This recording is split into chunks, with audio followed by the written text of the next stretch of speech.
So I'd like to welcome Roberta Hickey to the Mixmag UAE podcast studio. Roberta is the director for Beatport Middle East and North Africa, as well as the curator of IMS Dubai. Roberta, how's it going today? Yeah, really good. Thank you for having me. So let's start IMS really. IMS Dubai's first inaugural event was November last year. Yeah. How did it go? Amazing. We sold out a week before the event. We were so happy with. We felt it was the right time to bring IMS here. There was so much to talk about, which was shown, and we were over the moon with how it was received, both locally, regionally, and internationally. So for someone that's not been to IMS before or not familiar with it, can you explain what it's all about? Yeah, sure. So it's the International Music Summit, and it's primarily all focused around electronic music. So it's a series of discussions, fireside chats, giving industry thought leaders and trailblazers a platform, and also for those who want to learn more about the industry, access to those people to hear their journeys, discussing trends that are happening in the music industry.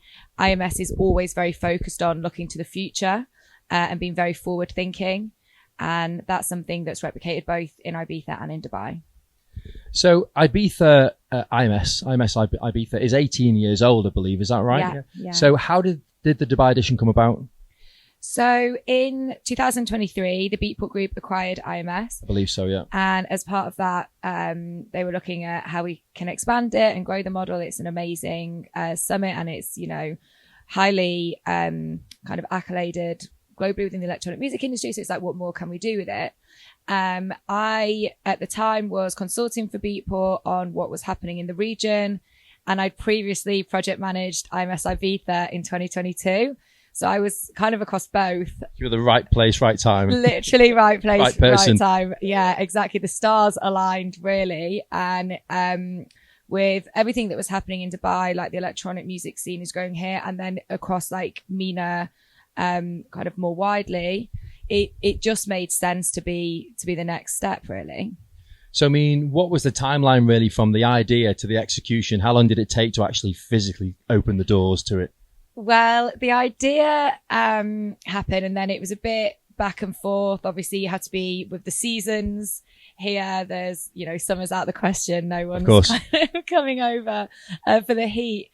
So it was a bit back and forth. But then when we fully decided to go for it, we had about 6 to 8 weeks. Oh, wow. It was one of those. But the team just put everything into it. We were just, everyone who we asked to speak and be involved was really keen. And yeah, we managed to do it. So the Dubai dates for 2025 have just been announced. Yes. November the 13th and 14th, I believe. Yes. So what can we expect this year from IMS Dubai? Yeah, well, we've given ourselves a little bit more time this year. So, yes, well, more discussions around, what's happening in the region, the future of the region, really shining a light on the industry people from MENA and around MENA who are driving the industry. Looking at, what's happening internationally. We're seeing, a lot more Arab artists now on global stage. Naraya just played Coachella, which is amazing. So looking into that, showcases and parties of local artists, and then as well bringing in some international thought leaders and international artists for some discussions, and also we're going to have an amazing evening program as well. So sign-ups are live now, I believe. So how much is it, and what do you get for that? Yeah, so you can sign up for the pre-sale, which will give you exclusive access before everyone else. There's also the opportunity to win 2 passes, and then tickets are going to go on sale at the start of May. And you can grab an early bird for just 650 dirham.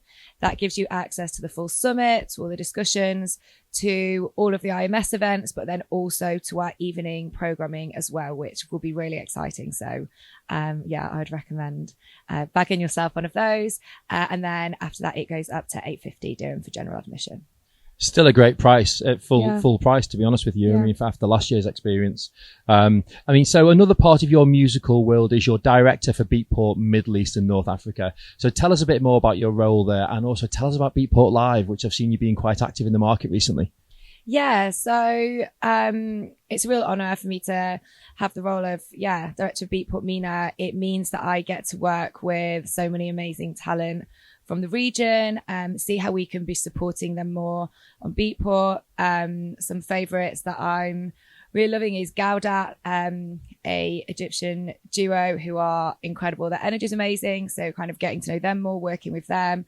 There's a great DJ from Lebanon, Rollback, who I really love, and Cosmic Cat from Saudi. Just of course, some, yeah, she's making a lot of noise. Yeah, just some talent from the region that I just am really enjoying getting to know more, getting to work with, seeing how we can support, as well as really kind of digging into record labels here.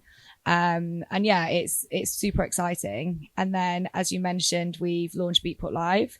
So Beatport Live is a global initiative where we're getting more into the live space and live events, which it makes total sense.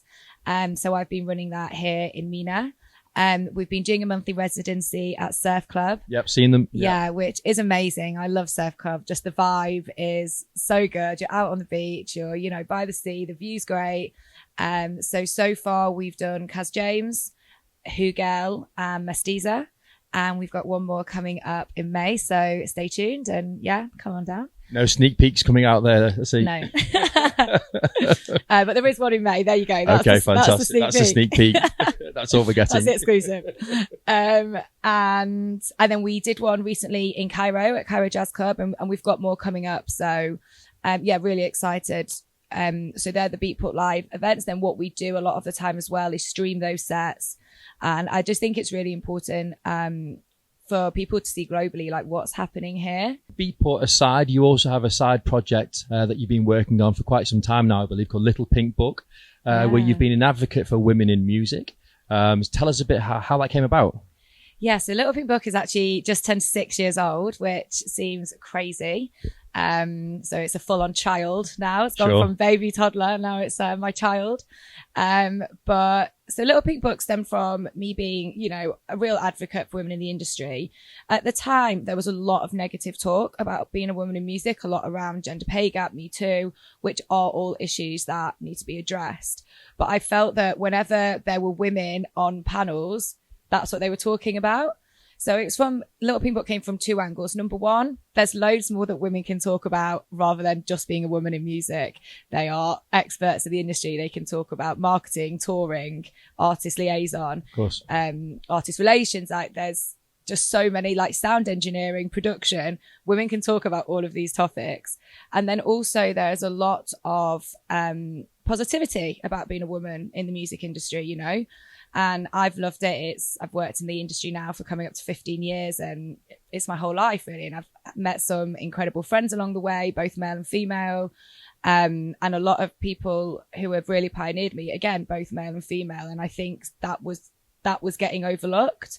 So what I wanted to do was Little Pink Book was tell the positive stories, show these incredible female role models who are, you know, top artist managers, top tour managers, top producers, top sound engineers, to then inspire other women and show them, you know, you can do this. Because for me, that is like the best way to strive to equality. If you can show people, inspire people, give them resources, and also build a community. So Little Pink Book is very much a community of women who are all there to help each other. We have a WhatsApp group for Little Pink Book, Middle East, North Africa, and people share job posts in there. They ask for contacts. They share their events, like if artists are performing. And there's such a nice community in there. People always helping each other out, and that we help each other to grow. I mean, when I first came to Dubai in 2008, I can probably count on one hand the amount of female DJs, for example, that there were in the UAE. And now it's absolutely, you know, skyrocketed. And not just the number of female DJs, I would say the absolute quality of female DJs has absolutely gone like that as the scene has. Yeah. And it's one thing I noticed from coming back here last summer was, wow, you know, it's really, you know, so moved on in so many aspects of it. Yeah. So just speaking about the local scene, what's your take on where the UAE is right now on a global scale for nightlife? I think it's incredibly exciting. I mean, geographically, it's the perfect point for touring artists between Europe and Asia. Absolutely, yeah. So it works really well from a financial point of view. If as part of their tour, the artist can do a show here, potentially Saudi, Qatar, it's making a big difference. The music industry is more and more expensive each day to be in and to tour. So anything that can kind of help that. And I think it does help financially. Everyone, knows that. What I do really like about Dubai that I think gets overlooked is there's a lot of like young people here, like a lot of young expats that are doing their own parties now, like underground. There's a young Egyptian DJ called Motion who is amazing, super talented, and he throws his own vibey like underground parties, and that's a scene that's bubbling here. I do a party on Saturdays at Vinyl called Plus One. Yeah, absolutely. Which is like all about that community, good people, good music, good vibes, end of. And there's which more is how it of that. Yeah. And I think that's, people see the big shiny Ushuai's and everything, which is amazing. But what I find almost kind of more exciting and more interesting is this cool underground culture that's bubbling that is kind of beneath the surface. You don't see. I mean, that's in any mature, nightlife city in the world, whether you're in Berlin, London, etc. That's how it should be. That's what happens, right? It's you've got the shiny ones with the big headline DJs, but the cooler stuff and how club culture grows is by having that ecosystem around it of local promoters, local DJs making noise and stuff. Really, yeah. Absolutely. It was funny when you say about the Ushuais and things. One thing I remember from IMS Dubai last year was on one of the panels, Pete Tong was asked the question, is Dubai the new Ibiza? And he laughed and he said, absolutely not. No. He said, Ibiza's Ibiza and Dubai's Dubai. And he says Dubai's more like Las Vegas than Ibiza, but it's just, I couldn't agree more with what he said, and I agree with you as well. As long as that ecosystem around all these big things keeps on growing and growing and growing, then it ultimately becomes a really healthy, nightlife scene, doesn't it? Yeah, absolutely. So, Roberta, thank you so much for coming and joining us today. From the whole Mixmag UAE team, we wish you the best of luck for IMS Dubai 2025. And it's been a pleasure having you today. Amazing. Thank you so much for having me. It's been an honour to be a part of it. Thank you.